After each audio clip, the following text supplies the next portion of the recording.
Lynx Lady 5355 says, I've never seen a modeling spoon used flat. I'll be incorporating that technique in the future. An entire lesson on modeling spoon techniques would be awesome. That's coming up. Hello everyone, my name is Daniel Reese. This is Weaver Leather Supply. Today, we're going to be taking a look at a few different ways that we can use a modeling spoon in our leather work. Now, the challenge here is that using a modeling spoon is a little bit like using a fork. Teaching that can be a challenge without it being really basic. So if some of the stuff I talk about today is super basic for you, just know that what's basic for you might be a light bulb moment for somebody else. So to show you how I use a modeling spoon, we need a project to work on. And there's all kinds of different things that we could use to do that. I ended up settling on a piece of driftwood as our subject. Now, the reason I picked driftwood, I know that seems kind of random, but the reason I picked driftwood, it's got a lot of cracks and lines in it. Not only do they run down the log, but a lot of times they'll run around it as well. And it gives us the opportunity to create shadows and depth and contours with that modeling spoon. Now, to kind of ramp it up a step further than that, one of the things we're going to be doing is we're going to be layering multiple pieces of leather on top of each other to give it more dimension, more 3D-ness, if that's a word. But we're going to be doing that to give it more shape. Now, one of the things I will mention right now is that this is the leather equivalent of a doodle, right? I'm not trying to create a masterpiece. This is just a quick afternoon project to show you how to use a modeling spoon. I'm not trying to win any awards with this, so it's going to be fairly basic, but at the same time, we're going to have the opportunity to do some fun stuff with it and show you how to use that modeling tool. So like always, we're going to start with the basics, the prep steps. With this one, it's going to be we need to trace it, cut it in with our swivel knife, and then bevel it. And we're going to be working on what would be the back of the log. You'll see what I mean.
Once it's beveled, I can grab one of my medium-sized modeling spoons and start creating the lines that are going to define and shape the wood.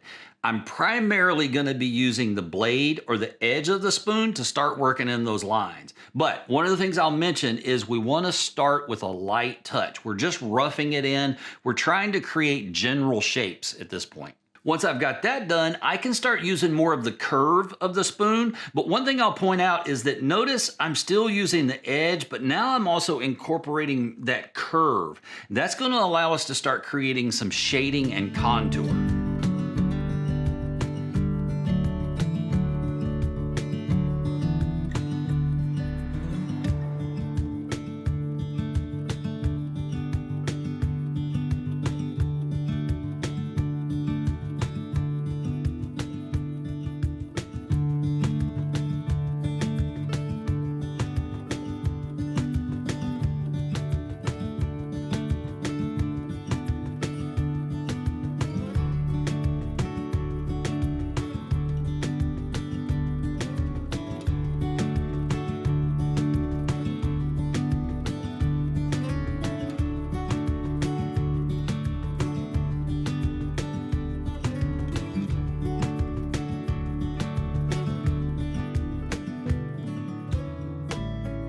That back piece really doesn't require a lot of depth, so it's gonna go pretty quick. From here, I'm just gonna be grabbing my hair blade and start working in some of those finer lines into the grain of the wood.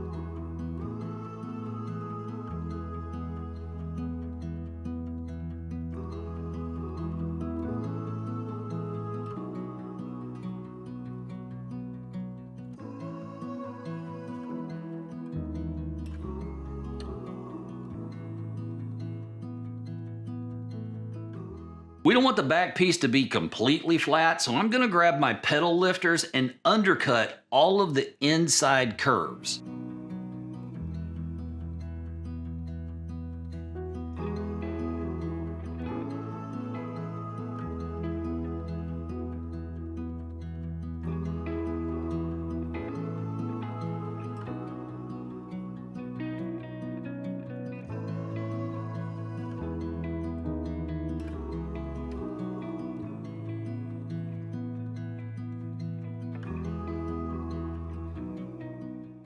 So a lot of times in art, the initial steps, the initial things that you do to the project, they're going to disappear as the project develops. And that's the case here. So we've gone in with our modeling spoon and created those lines and some shading. Now what I'm going to be doing is I'm going to grab my pyrography kit and I'm really going to start working in some definition and some texture. I'm going to add in the lines.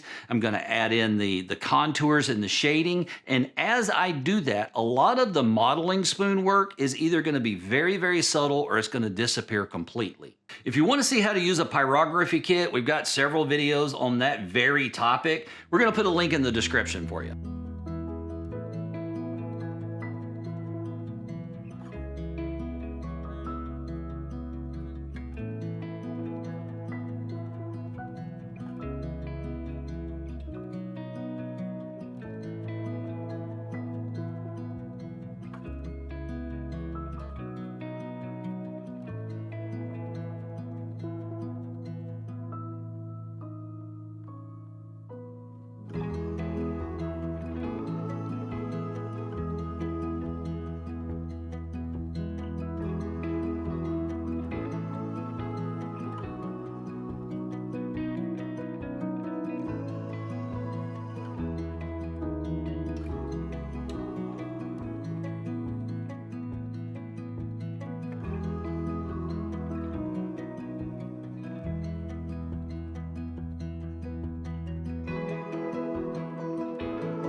So the back piece is essentially where we want it. We might do a little bit more to it, but it's good now. We can jump over to that front piece. And the process here is essentially going to be the same as it was for that back piece. Here's one of the major differences. After we cut it in with our swivel knife, we don't need to bevel it. We're going to be, in one of the later steps, cutting this piece out completely with a craft blade. So any beveling that we would do to it would be absolutely pointless.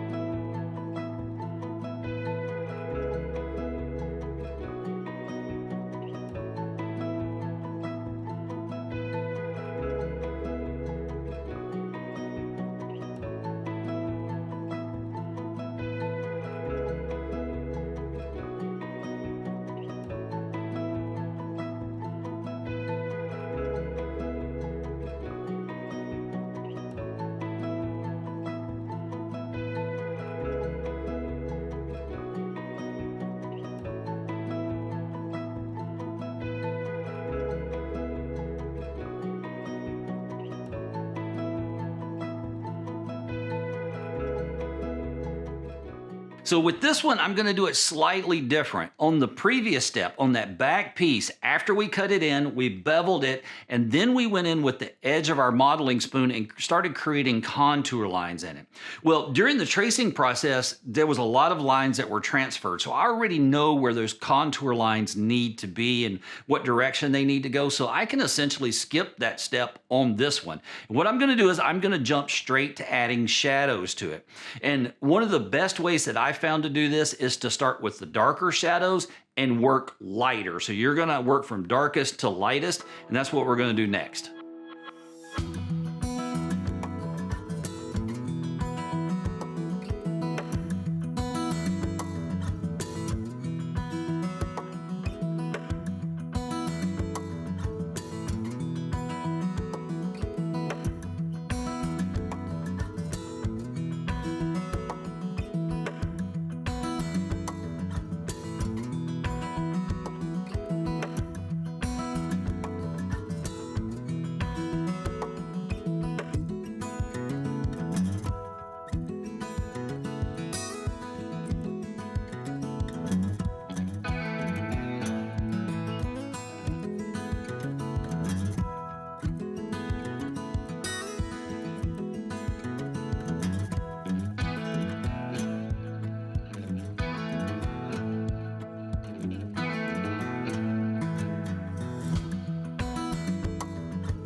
So once we've got those shadows roughed in, we can go back in with our hair blade and start adding those finer texture, finer lines into the project. Now, one thing I'll mention is the earlier you do the fine detail work, the more it's going to disappear as the project develops. So if you really want that fine grain of the wood to show up in this, you're going to need to do one of two things. Either we save this step for later in the project, or after the project develops, then we can come back in with our hair blade and kind of reinforce that grain and that texture that we added in this step.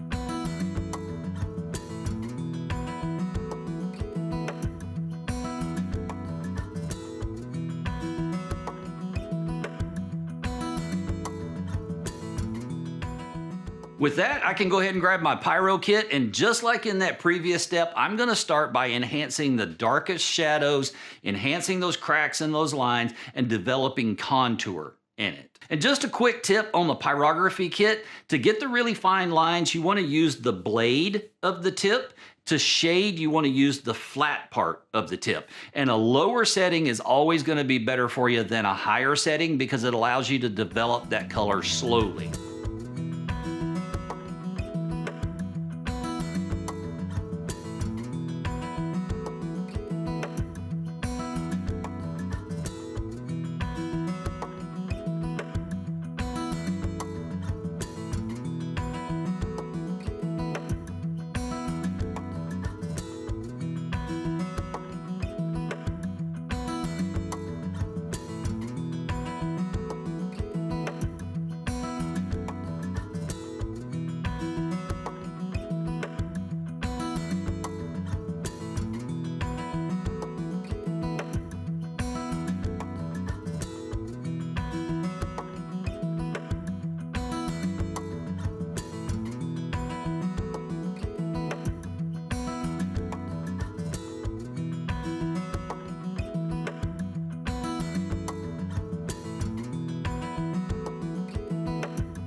Once we've got the color where we want it to be, at least mostly, we can go in with our craft blade and cut out the overall piece. Just fresh blade and take your time.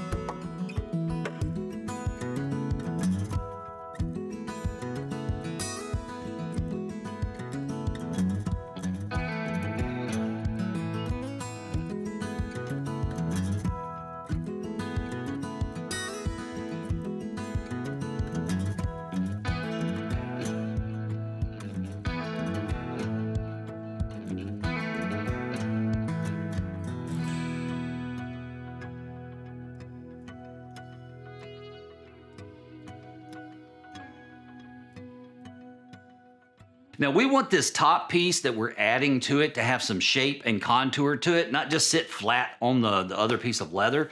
So to do that, we're gonna need to bend and shape it a little bit. But the piece I'm working with, it's in the 6-7 ounce range, so it's a little bit thick to do that with.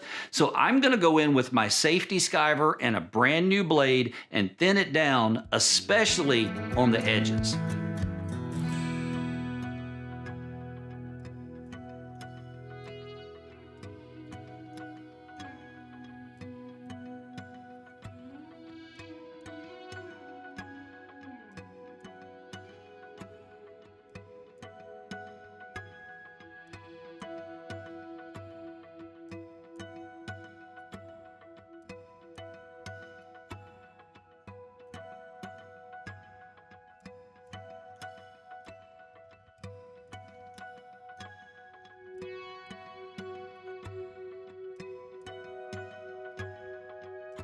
Once we've got it thinned down, we can go in and start shaping it and adding some contours to it. But no reason to go crazy here. We just want some soft bends that's going to give it the overall shape that we're looking for.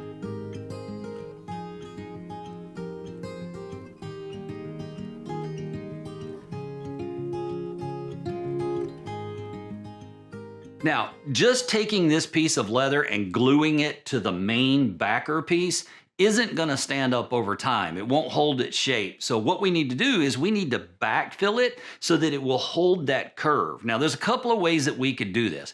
We could go in with leather dust, it's the equivalent of sawdust, and combine that with contact cement. And by mixing that together, you're gonna get a dough that you can then knead and place, and it adheres really well. That's kind of the classic way of doing it. The problem with that is it can be really expensive because that leather dust drinks a lot of contact cement and it smells pretty bad. You really need to do it outside just because of the fumes. What I'm gonna be using today is Renai cork filler. Now, this is something I've used for quite a while now. It's much easier to work with, it's a lot more affordable, and it doesn't smell nearly as bad. It does have a little bit of that, chemical smell to it, but it's not nearly as pungent as, the contact cement would normally be. The thing I love about it is it's really easy to shape and mold, and once you're done with it, you can actually sand it and almost polish it a little bit. If you want to see a video on that, let me know in the comment section below. Maybe we'll do an entire video just on the cork filler. So this is really simple. All we need to do is put down a light coat of contact cement. I'm using barge. Let that dry to tack. From there, we can start adding the cork.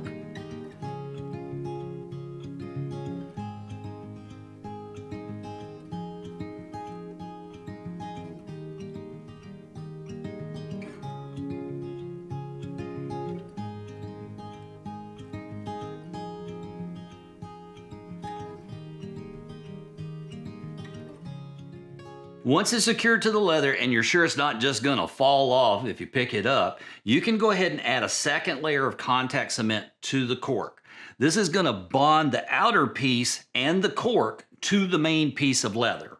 So we got a little bit of a unique challenge coming up, and that is not only are we gluing two pieces of leather, but it's contoured, which means we need to glue those edges down. How do we do that? This is a really weird shaped piece of leather. We got to be sure, like 100% sure, that we get the glue in the right place.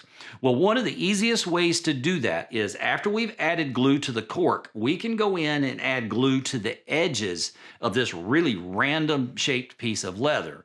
When we put them together, we can bend those edges so that they make contact with that backer piece. What that's going to do is it's going to transfer a little bit of that contact cement, and it's going to leave a residue right there. If we let that dry to tack and then press them together, it'll hold.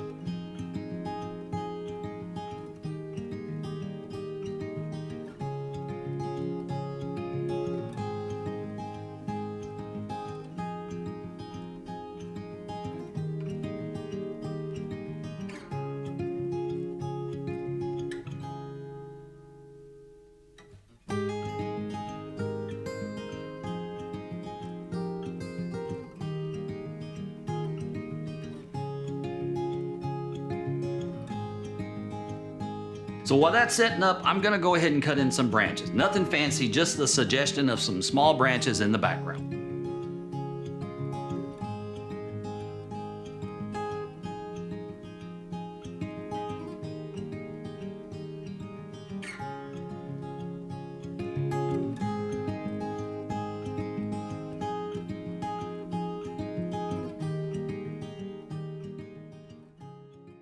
I know this is just the leather equivalent of a doodle, but it needs something around the base of the log. It's driving me nuts. So I'm kind of thinking that we put in the suggestion of some grass down there.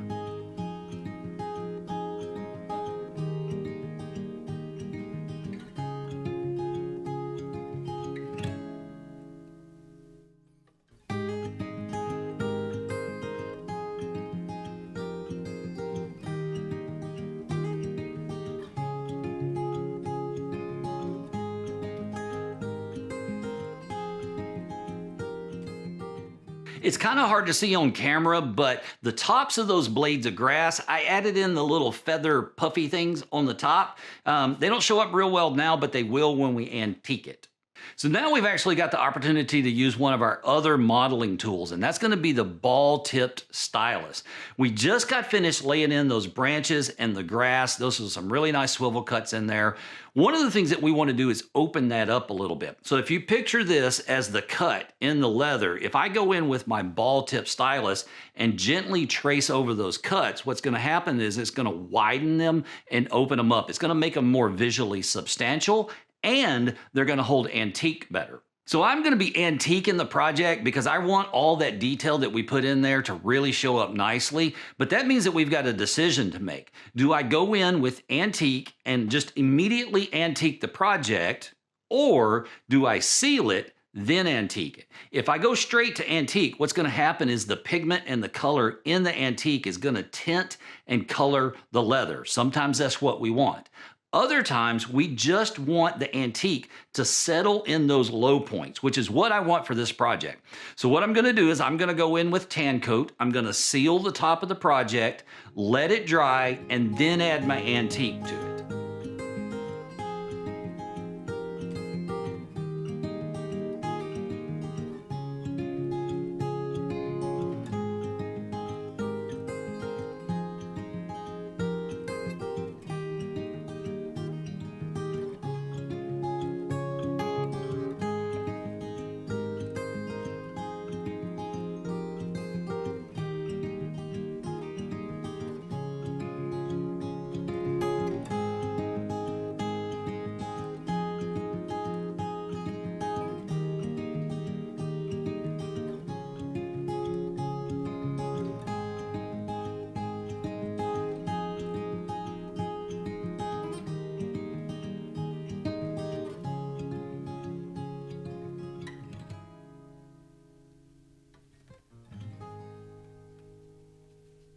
I'm going to be using Fiebing's Antique Paste in dark brown. It's kind of my go-to for anything like this. Other antiques work really well, but Fiebing's Antique Paste seems to perform the best for me. Now, I want it to have a lot of color. I really want it to hold on to this antique. So I'm going to antique it, and then I'm going to let it sit for about 20 minutes before I buff it off. The longer you let it sit, the more color it's going to hold. Anywhere between antiquing and immediately wiping it off, or letting it sit for like 45 minutes. I haven't really found a need to let it sit longer than 45 minutes. But for this particular project, we're gonna kind of go in the middle. We're gonna antique it, let it sit for about 20 minutes.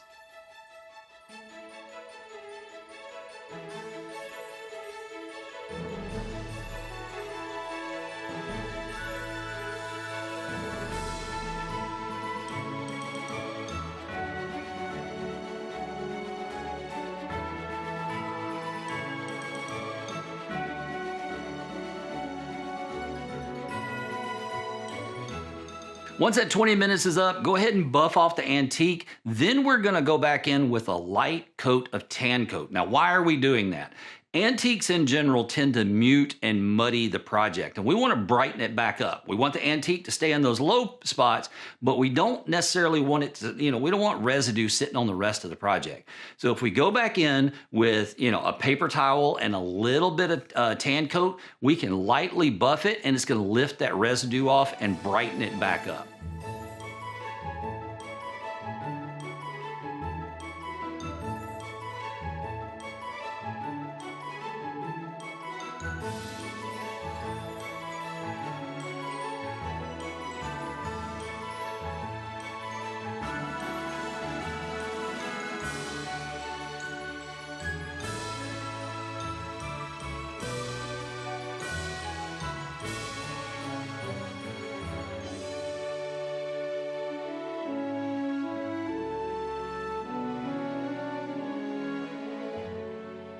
I've got to say, for a quick afternoon project, I'm really happy with how this turned out. Now, is it a completed and finished project? No. Is it going to be winning any awards? No. But like I said, for a fun little afternoon project, I'm really happy with how it turned out. So that's going to do it for this video. I will see you in the next one. In the meantime, go make something amazing.